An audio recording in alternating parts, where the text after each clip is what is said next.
Hey everybody, Shoebox Legends here. Thanks for joining me today for a video response episode.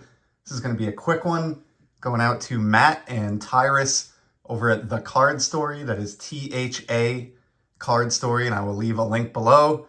Awesome father and son channel that started up recently collecting Hank Aaron slabs, the 1954 Topps baseball set, other Hall of Fame rookies, first ballot Hall of Fame rookies, just really cool content.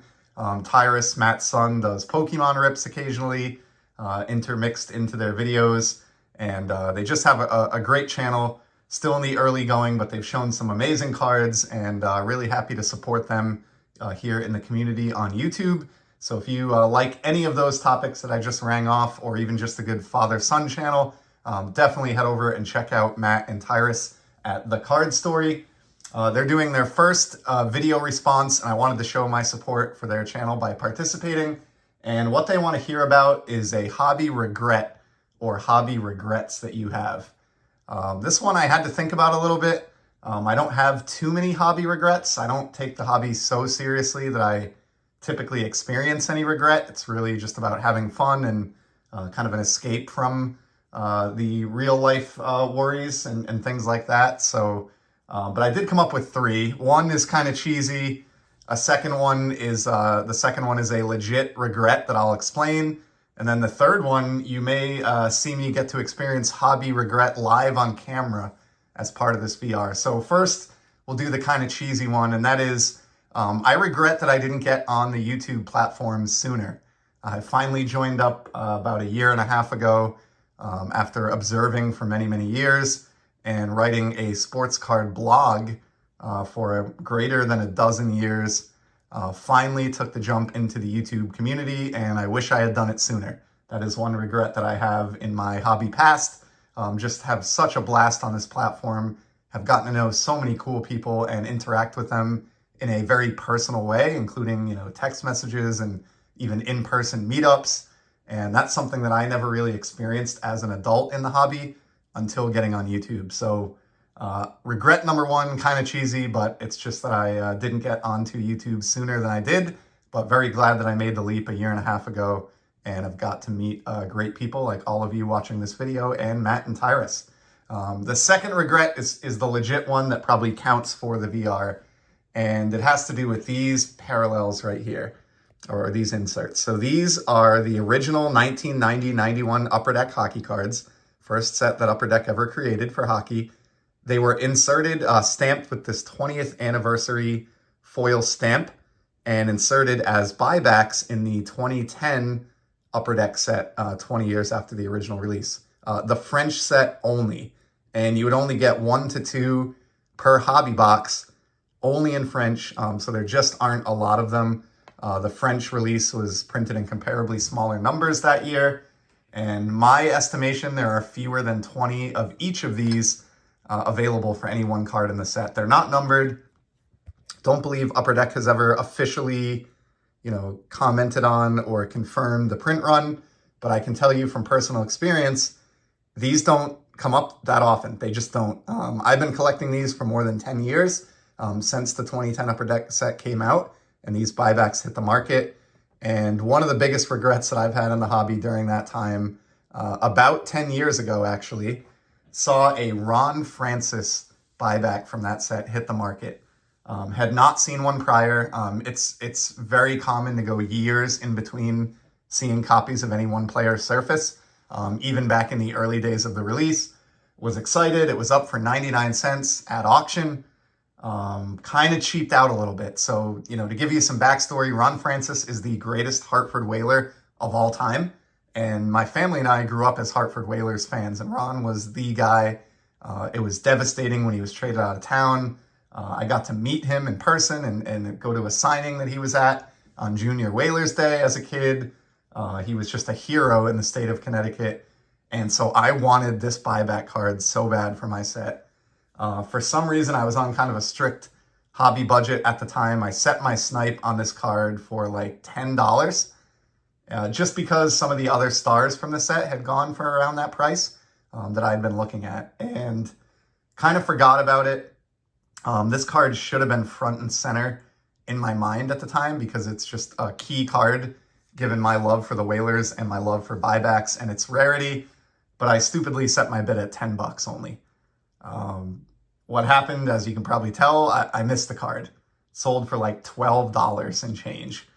And so, over a $2 and change difference, I let a card slide through my hands that I knew very well was the perfect card for my collection, was under $20, and that I may not see again for many years, if ever. And that decision haunted me for years, as I thought it might. I think I went 8 or 9 years before a copy, a second copy of that Ron Francis buyback appeared again. Now, the good news is all's well that ends well, and there is a happy ending to this.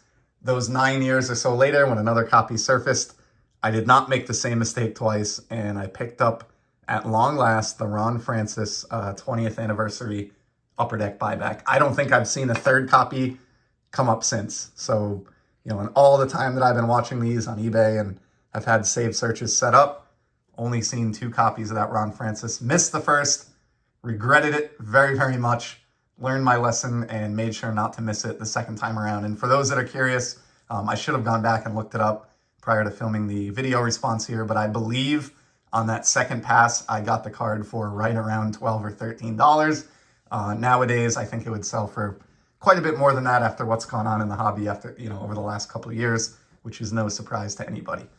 So that's the second regret after not having joined YouTube sooner, and probably the one that's most legitimate for Matt and Tyrus's contest. But just to extend the video a few more minutes, I thought it might be best to explain another regret that I sometimes have in the hobby, and you can see me experience it in real time, and that is opening packs. So I am the type of person, I don't buy very much unopened wax, and when I do, I sit on it for a long time. As evidenced by this hanger pack of 2022 Bowman that I picked up probably back in like April or May at a Walmart when I was commuting through for work and stopped off to see if they had any cards. I keep stuff unopened for a long time because when it's unopened, the prospects are endless. Anything could be inside this pack. There could be a Jordan Walker 1-of-1 Superfractor autograph in here if I leave it unopened. But as soon as I open it up, as fun as that is, and I love ripping packs as much as anyone else, I will oftentimes regret it because, pack opening is sort of a form of gambling. You don't know what you're going to get, and most of the time, you're not going to get your money's worth because that's how the companies selling the packs can make a profit. So let's just try to prove that out here and see if we can conclude this trio of regret here for Matt and Tyrus with this 2022 Bowman Hanger Pack. We've got Andrew Vaughn proving my point right out of the gate, and I'll have to eat my words a little bit, at least to an extent, because I did pull my favorite active Red Sox player, Xander Bogaerts, and I think that is a new one that I don't have for the Bogaerts collection, so that'll get put into the Z Folio where I store my Xander cards, my Xander Z. Next up, we got Pete Alonso from the recently eliminated New York Mets. Andrew Benintendi, former Boston Red Sox player. Got a Joe Ryan rookie. Check out that flow. It's almost getting in the way of the ball there. Love it. Josiah Gray rookie with the Nationals. Rodolfo Castro rookie. So a lot of paper, quote-unquote, rookies here.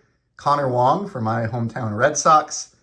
Then we've got a Rookie of the Year favorites, O'Neill Cruz. So that's a nice insert there. I don't really think these are very scarce or valuable, but a player who's very intriguing kind of going forward here, so not a bad one to pull. Then we've got a Justice Thompson first Bowman, getting into the prospects here. A Mackie Backstrom first Bowman.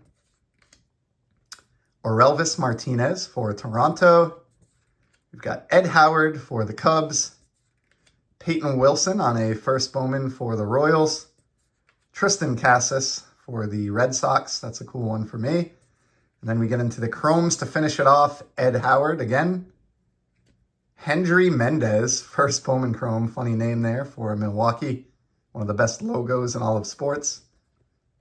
Got a Dariel Lopez, first Bowman Chrome. And then we finish it off with a Nico Cavadas, first Bowman Chrome for the Boston Red Sox. So despite pulling a Xander and an O'Neill Cruz insert, which was halfway interesting, I think that one successfully proved my point on my third overall regret. Would have been better off keeping this packed on the shelf and wondering what was inside than actually ripping and learning for myself. So there's my VR for Matt and Tyrus, my 3 hobby regrets: not joining YouTube sooner, not bidding on that Ron Francis a little bit higher when I knew what a card it was and that I wouldn't see one for a long time.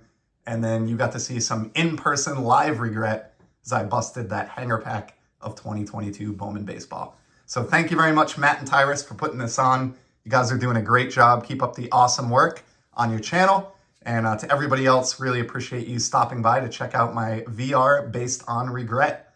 I will be back in the very near future with some more content. And until then, take care and enjoy the hobby.